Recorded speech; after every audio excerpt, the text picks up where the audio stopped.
자식을 키우며 산다는 것은 왜 이렇게 힘든 것일까요?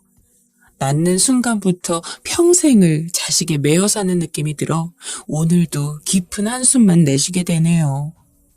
저에겐 아들과 딸 둘이 있고 이 아이들을 낳고 정말 열심히 살아왔네요.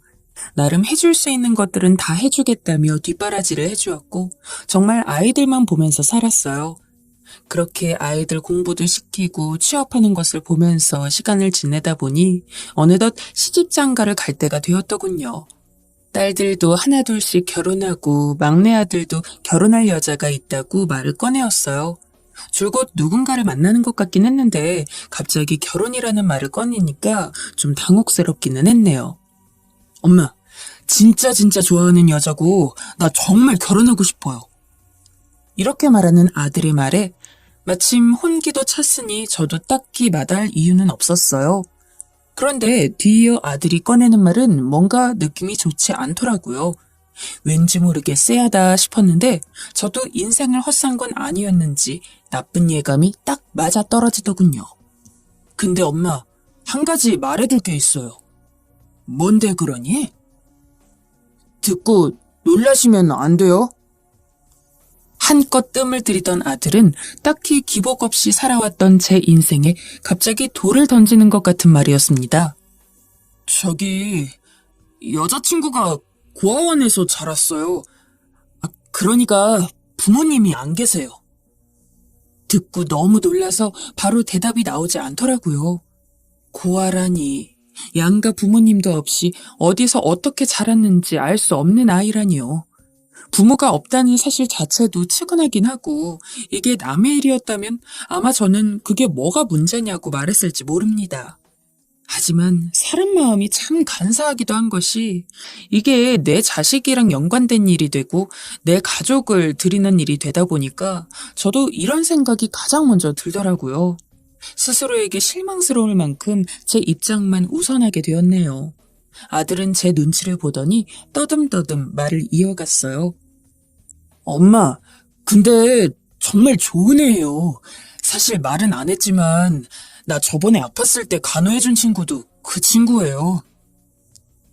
아들이 먼 곳으로 취직해서 집과 떨어져 살고 있을 때 한 번 크게 다친 적이 있었는데요.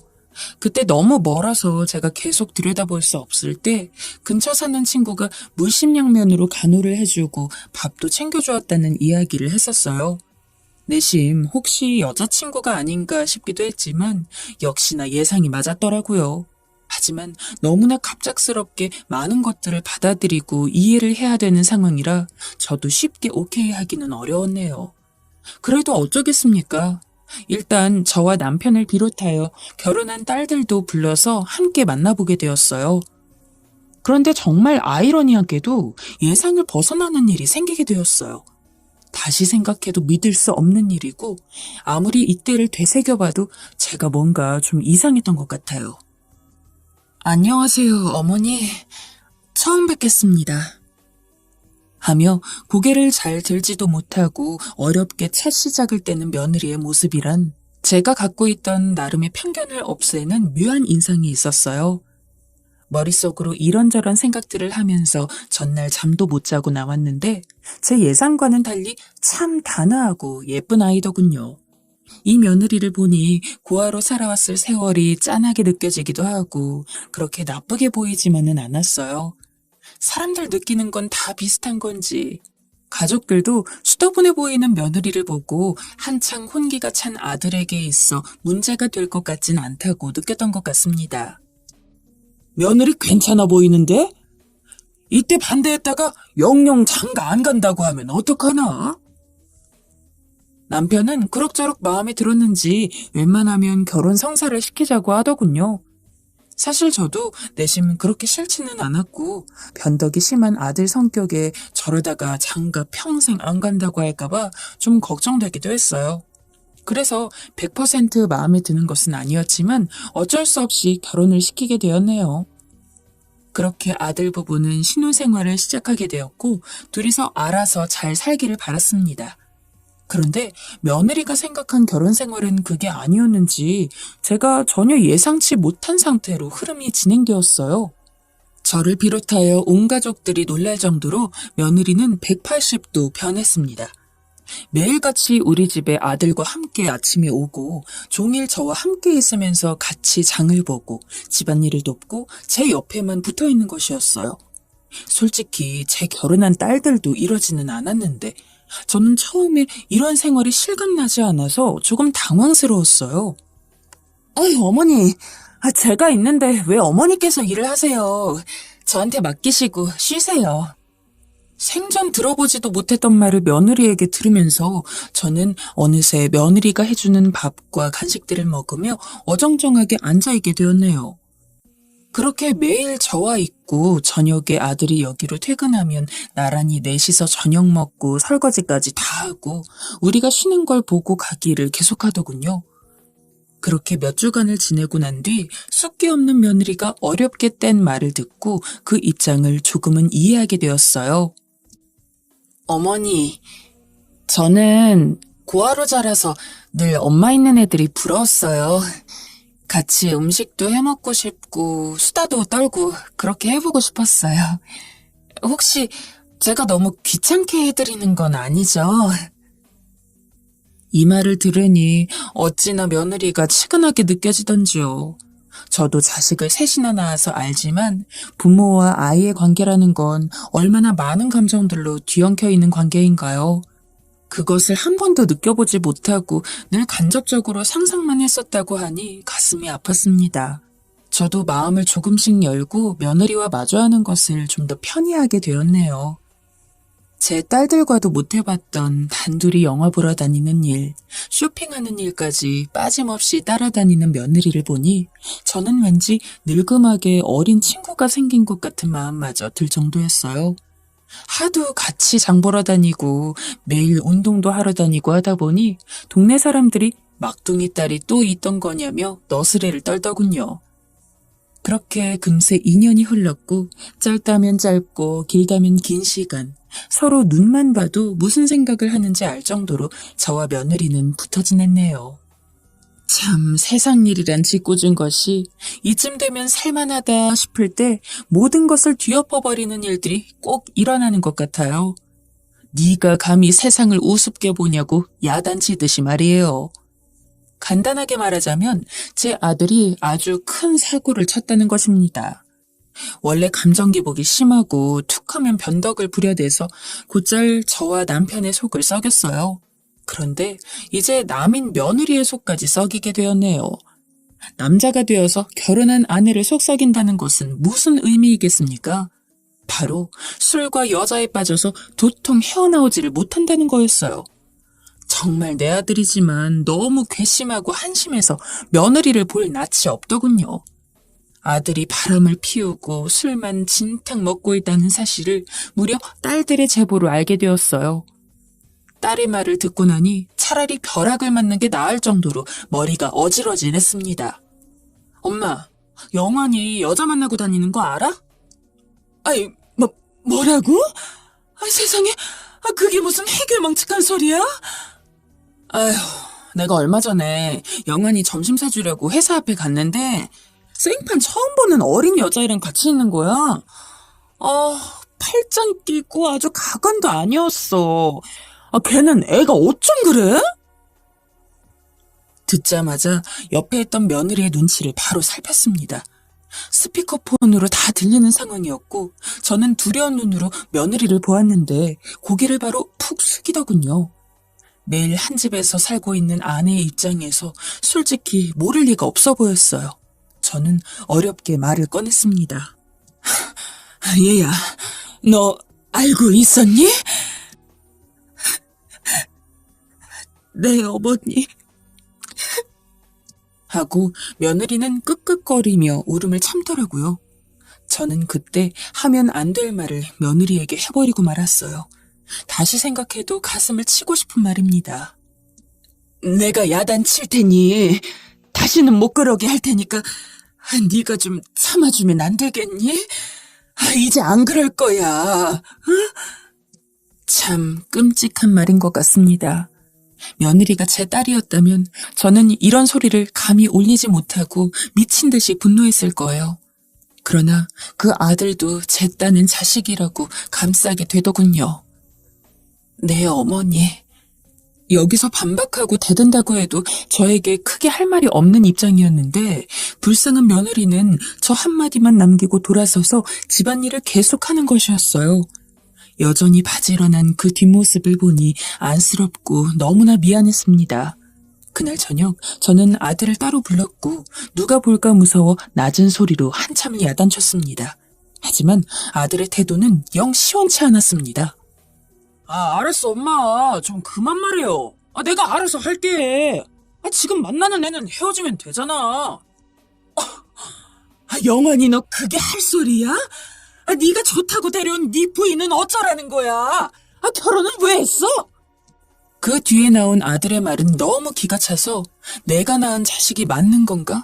아니, 나를 탓해야 하는 건가 싶을 정도로 한심했어요. 엄마 아빠한테 효도하려고 장가 가준 거 아니야. 그 정도면 착하고 예쁘고 순수하고 며느리감으로는 딱 좋지 뭐. 근데 나도 사람인데 질리는 걸 어떡해. 듣자 하니까 내가 결혼시켜서는 안 될 자식을 시켰구나 싶어서 정말 하늘이 노랬어요. 기가 막힌 아들의 대답을 듣고도 몇 달간은 어찌어찌 둘의 생활은 이어져 갔지만 아들은 새 여자를 끊지 못하고 계속 밖으로 돌고 돈을 거기 다 쏟느라 며느리에게 한 푼도 주지 않았어요. 이 소식을 드문드문 듣고 있던 중 며느리로부터 전화가 걸려왔습니다. 어머니, 오늘은 제가 몸이 너무 힘들어서 좀 쉬어도 될까요? 매일같이 집에 오던 며느리가 오늘은 집에 있겠다고 하는데 왠지 모르게 예감이 좋지 않아 그 길로 택시를 타고 가보았어요. 제 눈으로 본 광경은 가관도 아니었습니다. 아니, 눈을 뜨고 있는 자체가 수치스럽고 목이 메이더군요. 아들이 술김에 집을 뭘 그렇게 다 깨부수고 집어 던졌는지 난장판이 되어 있었어요. 얼마나 울었던 건지 며느리의 눈은 퉁퉁 부어있고 제대로 뜨지도 못하더군요. 어쩌다가 아무리 내가 배불려 낳고 귀하디 귀하게 키웠던 아들이지만 이 이상은 참고 보기 힘들었어요. 아들은 도무지 바뀔 것 같지 않았고 그렇다면 아무 잘못도 없이 이렇게 불쌍하게 청춘을 소비하고 있는 며느리를 그대로 붙들고 있으면 정말 죄가 될 것 같았습니다. 저는 이때 결단을 내리는 수밖에 없었어요. 큰맘 먹고 저는 며느리에게 통보를 했고 며느리는 그 말을 듣자마자 처음 들어보는 괴성을 지르며 울기 시작했습니다.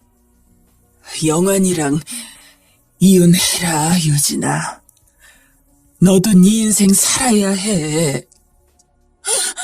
안 돼요, 어머니. 이혼은 싫어요. 저 버리지 마세요, 어머니.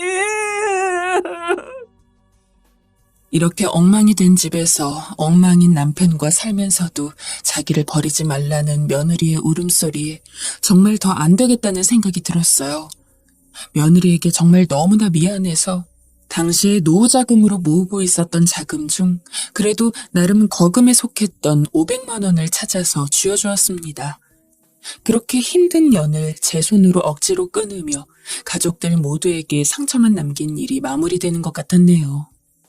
이후 며느리는 몇 번이나 우리 집을 찾아오고 반찬을 갖다 놓고 했으나 이대로는 정말 아무것도 안 될 것 같아 호되게 야단을 쳐서 쫓아보냈어요. 너무 착한 아이였기에 더 가슴이 아팠고 저 역시 그대로 집으로 돌아와 아들 부부가 이혼한 상황이며 모든 것이 기가 막혀 몰래 얼마나 울었는지 모릅니다. 저만 힘든 것이 아니었는지 남편도 안 마시던 술을 마셔가면서 각자 방을 따로 쓰기도 하고 우리 집안 분위기는 점점 더 얼어붙어 갔네요. 아들은 여전히 밖으로 도느라 연락도 끊어버린 지 오래되었고 딸들도 저들 살기 바쁘다며 명절 때나 가끔 들여다보며 살았어요. 저는 나름 적지 않은 나이에 이런 풍파를 겪게 된 게 너무 기가 막히고 억울하기도 하고 우울증까지 찾아와서 여간 힘든 게 아니었네요. 그런데 어쩌면 이렇게 안 좋은 일들은 자꾸 겹치는 건지 제가 어디까지 버틸 수 있는지 저를 시험하는 것 같더군요. 지병이 있었던 남편이 갑자기 위독해지게 된 것이었어요. 우리 나이가 적은 편은 아니었으나 그래도 나름 경제적으로나 노후와 관련된 부분에서 크게 문제는 없다고 살아왔어요. 하지만 정말 모든 게 한순간이더군요. 저는 뭔가 준비하고 받아들일 새도 없이 순식간에 남편의 죽음을 맞이하게 되었습니다. 세상 일이 다 진저리가 나고 허무하게 느껴질 지경이었네요. 몇십 년을 내 곁에 당연히 있어주던 사람이었고 말년으로 갈수록 아들로 인해 둘 다 마음고생이 심하긴 했지만 그래도 서로 한 집에 있으면서 겨우겨우 버텨냈던 것 같아요. 그런데 갑자기 병이 악화되었고 인사도 제대로 나눠보지 못한 채 남편은 제 곁을 떠났어요. 엄마, 어떻게 된 거예요? 아빠가 돌아가시다니? 뒤이어 병원으로 달려온 아들과 딸들을 보고 저는 그저 엉엉 울 수밖에 없었습니다. 그나마도 애들이 도와줘서 겨우겨우 장례를 치렀고 남편이 남긴 것들을 나중에야 정신 차리고 정리를 하게 되었어요. 이제서야 마음을 좀 바로잡으려던 차에 저는 그만 더 발목을 잡고 나락으로 떨어지는 일을 겪게 되었습니다. 아니, 애들 아빠 유산이 없다고요? 네, 사모님. 아드님 앞으로 다 돌려져 있더라고요. 유언장에도 명시되어 있고. 사모님께서 모르셨던 사실입니까? 이게 어떻게 된 일인지 도저히 알 수가 없어 저는 부랴부랴 아들부터 찾아갔어요. 아들은 술에 떡이 된 채 집안에서 누워 있었고 재촉을 해서 정황을 알아냈더니 정말 왜 남편 혼자 가버린 건지 원망스러울 정도로 경악스러운 상황이더라고요. 아들은 우리와 연락을 끊은 몇 년간 술과 도박, 여자에 빠져 살면서 수많은 빚을 져버렸고 저를 볼 면목이 없으니 제 아빠를 찾아가서 끝도 없이 돈을 타냈던 모양이에요. 저도 이 무렵 때에는 우울증으로 지쳐서 남편과의 대화가 거의 없었기에 잘 몰랐는데 그때 이렇게 아들에게 돈을 주고 있었다니요. 원망스럽기도 하고 자식이라고 차마 끊어내지 못했던 남편의 마음도 모르는 것은 아니어서 너무 괴로웠어요. 그래도 그렇지 유산이 다 아들 앞으로 갔다니요. 아들은 완전히 도박에 눈이 멀어 돈 단위를 우습게 생각했고 병상에 있던 제 아버지를 종용하고 보채서 그렇게 누나들과 엄마인 저도 생각하지 않은 채 자기 앞으로 다 돌려버렸더군요. 더 충격적인 건 그것을 거의 다 탕진해버렸다는 것이었어요. 엄마, 얼마 없어. 나한테 남은 건 없어요. 다 귀찮으니까 나가요. 아들은 텅 빈 눈으로 절 보며 그마저도 술로 망가져버린 혀로 말하더군요. 하루아침에 저는 저와 남편이 살던 집까지 경매에 넘어가는 상황이 되었고 작은 단칸방을 겨우 얻을 형편에 치닫게 되었어요. 나이 60을 바라보던 나이에 경제적으로 이렇게 바닥을 찍게 될 줄은 꿈에도 생각지 못했어요. 피가 역류하는 것을 느끼며 정말 아들을 가만두지 않겠다는 생각이 들어 쫓아가려는데 충격적인 전화 한 통이 걸려왔어요. 이영환 씨 어머님 되십니까? 아들의 전화로 다른 사람의 목소리로 저를 찾는다니 예감이 너무 좋지 않았어요. 저는 이미 이때 너무 지쳐 있었고 서 있을 힘도 없는 상황이었는데 다음 내용을 듣고 그만 기절했나 봅니다. 옆집 이웃이 절 발견해줘서 겨우 정신을 차렸으니까요. 아드님이 운명하셨어요. 아들이 빌린 돈을 받으러 왔던 사람들이 집에 찾아왔다가 하도 반응을 하지 않으니 문을 부수고 들어왔다가 아들의 유서와 마지막 모습을 발견했다는 것이었어요. 저는 이쯤 되니 미치지 않는 것이 이상할 것 같은 상황이었습니다. 남편을 보낸 지 얼마나 되었다고 한 달도 되지 않아 아들을 보내야 하다니요. 그것도 제 손으로 그렇게 가버린 아들이라니. 하늘을 올려다보며 소리를 몇 번이나 질렀는지 모릅니다. 차라리 나를 데려가라고요. 너무 힘든 시간을 보내는 중 아무 연락도 없는 딸들이 원망스러워 전화를 걸었더니 저에게 돌아오는 말이란 차라리 저는 이때 전화를 걸지 말아야 했어요. 엄마는 아빠가 영환이한테 돈 주고 있을 때 뭐 했어? 자식은 영환이만 자식 아니야. 우리가 엄마 아빠한테 자식이기나 해? 그렇게 영환이 감싸더니 그게 이 결과야? 나는 엄마처럼 안 살아. 연락하지 마. 이 말을 듣고 정말 저는 모든 걸 다 끝내고 싶었어요. 모든 식음을 전폐하고 아무것도 하지 않고 그대로 조용히 있고 싶더군요. 이따금씩 옆집 이웃이 들여다보면서 자꾸 걱정하고 뭔가 주는 바람에 겨우 버티긴 했지만요. 점점 두통도 심해지고 이제 울음도 나오지 않고 먹는 것도 불규칙해 허기도 제대로 느껴지지 않아서 멍하니 누워있기만 했어요. 그런데 어느 날 누군가 문을 두드리더라고요. 겨우 일어나서 대답을 했는데 왠지 목소리가 낯이 익었어요. 나를 아는 사람인가 싶었는데 정확히 제 이름을 부르는 것이었어요. 누구세요? 이런 곳에 찾아오는 게 어울리지 않을 정도로 화려한 옷을 휘감고 있고 머리부터 발끝까지 고급스러운 분위기를 풍기는 아줌마였습니다. 왠지 얼굴 낯이 익는 것 같기도 하고 아닌 것 같기도 해서 조금 헷갈리던 차에 그 아줌마의 입에서는 충격적인 말이 나오더군요. 어머니, 저예요. 유진이에요. 어머니 며느리. 기력이 하나도 없어 일어설 수도 없었지만 그래도 있는 힘껏 눈을 뜨고 찬찬히 다시 얼굴을 봤어요. 살이 조금 찐 것 같긴 했으나 분명 며느리임이 틀림없었어요. 혈색도 좋고 낯선 분위기가 가득했으나 얼굴은 분명 맞았어요. 어떻게 여기를... 겨우 입을 떼는 저를 며느리는 와락 끌어안더니 엉엉 울더군요. 한참이나 그렇게 울고 저도 그만 그간의 삶에 대한 서러움이 터져나와 영문 모를 울음이 쏟아져 나왔어요. 서로 부둥켜 안고 오느라 각자의 어깨가 너무 젖어서 민망할 정도가 되어서야 몸을 떼었습니다. 며느리는 제 아들과 이혼한 후 좋은 남자를 만나서 재혼을 했고 남편의 사업이 잘 되어 점점 부유하게 되었다는 겁니다. 세상과 연을 끈 듯 당분간 지내왔던 제가 듣고 어렴풋이 알 정도면 상당히 유명한 곳인 듯 했습니다. 어쩌다 저를 찾게 되었는지 묻게 되었고 그 뒤에 하는 며느리의 대답은 정말 심금을 울리더군요. 어머니, 저에게 처음으로 엄마와 같은 잔정을 주셨던 건 어머니였어요. 맨날 얻어맞고 바보 취급을 당하던 저를 사람 대접해 주셨잖아요. 저에게 엄마란 어머니의 이미지밖에 떠오르지가 않더라고요. 저는 그닥 잘해준 것도 없는데 듣는 내내 그저 울음만 나올 뿐이었습니다. 제가 찾아가는 거 싫어하실까봐 그렇게 꾹꾹 참아왔는데 도저히 견딜 수가 없어 얼마 전에 다시 알아봤더니 어머니가 힘든 상황에 계시다는 걸 알게 되었어요. 그래서 실례를 무릅쓰고 이렇게 자꾸 찾아서 여기까지 오게 되었어요. 4배 아파 낳은 아들도 딸들도 나를 버렸는데 이 아이는 내가 뭐가 볼 것이 있다고 이 후미진 동네에 있는 저를 찾아온 것일까요?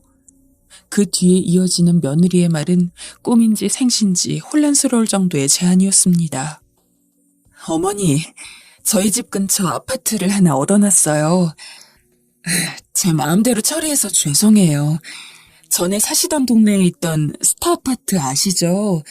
재건축해서 더 좋아져서 어머니 편하게 모시기에 정말 좋겠더라고요.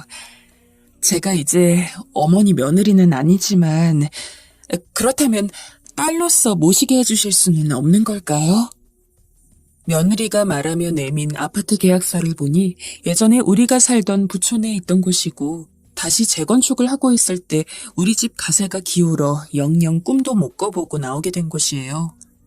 아마도 제 생애에는 도저히 도전해 볼 수 없는 그런 엄청난 곳이었는데 며느리는 제 이름으로 계약을 해주고 그곳에 제 거처를 옮겨가게 해주었어요.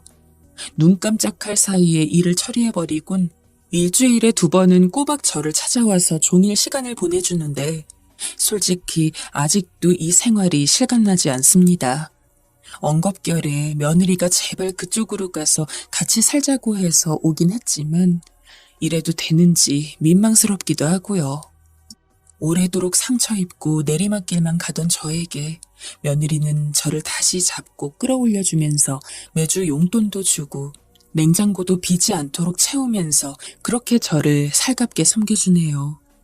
이렇게 인생이 180도 변할 수가 있는지 꿈을 꾸는 것 같아요. 저를 기억해준 며느리와 시간을 보내는 게 너무 감사하고 감지덕지한데 이런 저에게 또다시 새로운 먹구름이 드리워지려고 합니다. 저는 조금이라도 편히 지낼 수 없는 운명인 걸까요? 바로 엊그제 친딸들이 대체 이 상황을 어떻게 알고 찾아온 건지, 이 근처에 살고 있어서 뭔 소식이라도 들었던 걸까요? 매몰차게 연락을 끊을 때는 언제고 나란히 저를 찾아왔더라고요. 그래놓고 겨우 안정을 찾아가던 제 속을 다 뒤엎어버리는 말을 합니다.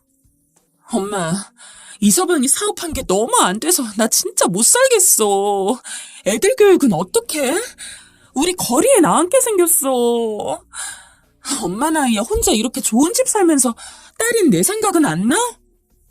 어째 갈수록 제 원망만 하더니 끝은 결국 이 얘기더군요. 그래서 그런데 이 아파트 담보로 우리 대출 좀 해주면 안 돼? 이 정도면 충분히 나올 것 같은데. 제발 부탁이야, 엄마. 한 번만 해주라, 응? 너무 머리가 아프고 한숨이 나와서 일단은 둘 다 쫓아보냈어요. 곧 있으면 며느리가 올 시간이 되기도 했고요. 어떻게든 마주치게 하고 싶지도 않았고 정말 끔찍했어요. 그런데 지금 가장 복잡하고 머리 아픈 건 접니다. 그렇게 딸들을 내쫓긴 했는데 저것들도 자식이라고 제 남편들 사업이 망해서 손주들이랑 나앉게 되었다니 그걸 애미로서 그냥 두고 봐야 되는 걸까요?